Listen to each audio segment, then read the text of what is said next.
A cold-blooded reptile can sit motionless for hours, requiring very little energy, but a human body in motion burns through a massive, constant supply of fuel. To meet these massive energy demands, the body relies on a system that prevents fresh oxygen from being diluted by carbon dioxide waste. This internal separation provides the constant, high-octane fuel supply required for human endurance. Before we map the complete circuit, we need to define the system's three pillars. First is a central pump, second, a network of tubes, and finally, the traveling fluid. That fluid is blood, a complex connective tissue. Plasma is the liquid that transports carbon dioxide and nutrients. Red blood cells carry the oxygen. White blood cells fight off infections, and platelets trigger clotting to prevent pressure loss. This combination of cells and plasma creates a pressurized transport network capable of moving resources and waste across thousands of miles of vessels. This is the double circulation flowchart. It maps the three primary stations of the body. At the top, we have the lungs. In the middle is the heart, divided into 4 internal quadrants. At the bottom, we have the rest of the body tissues. The flow happens in 2 distinct loops. First is pulmonary circulation. Blood travels out of the heart, up to the lungs to pick up oxygen, and then flows directly back to the heart.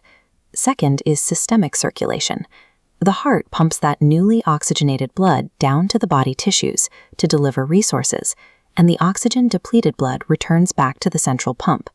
Blood passes through the heart twice for every single complete circuit. This double loop allows the human body to maintain the high blood pressure required to push oxygen to every single cell. Let's follow a single deoxygenated blood cell. It enters the right side of the heart, dropping into the upper chamber, the right atrium, before moving down into the right ventricle. The ventricle squeezes, forcing the cell out of the heart and towards the lungs. There, it drops off its carbon dioxide waste and picks up fresh oxygen. By definition, vessels that carry blood away from the heart are arteries.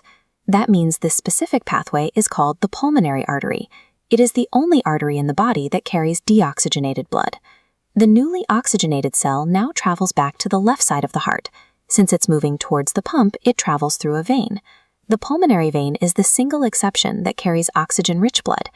It enters the left atrium, then drops to the left ventricle.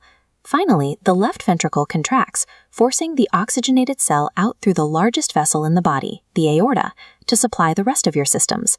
This strict sequential one-way traffic ensures fresh and stale blood never mix. This continuous flow relies on the physical architecture of the organ. Looking at a cross-section, we can see the heavy muscular walls and the internal layout driving the fluid. The rhythm is controlled by the sinoatrial node, or SA node.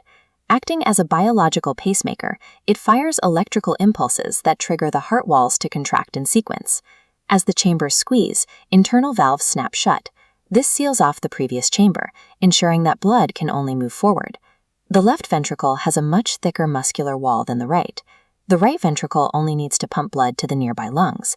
The left ventricle has to generate enough extreme pressure to push blood all the way down to your toes. That pressure dictates the structure of the tubes. Arteries leaving the heart have thick elastic walls to handle high-pressure flow. Veins returning to the heart carry low-pressure blood, so they have thinner walls and contain their own valves to keep blood moving in the right direction. Every thick wall and one-way valve is engineered to manipulate and maintain fluid pressure. Let's test your understanding of the exceptions. What is the name of the specific blood vessel bringing blood back from the lungs to the left side of the heart? It's the pulmonary vein, carrying oxygenated blood. Knowing these specific exceptions proves you comprehend how the system operates over just memorizing a diagram. For board exams, your circulatory system drawing has absolute requirements. First, clearly outline the septum. This central wall proves you understand the barrier separating oxygenated and deoxygenated blood. Second, label the vena cava, pulmonary artery, pulmonary vein, and aorta. Draw arrows inside indicating flow. Evaluators scan for those directional arrows and the septum first. Directional flow and physical separation are the defining features of the system. Here is a complete summary of double circulation, vessel exceptions, and blood components. Take a screenshot of this frame for your study guide. This cycle represents the core of human physiology. the mechanical solution that makes high-energy survival possible.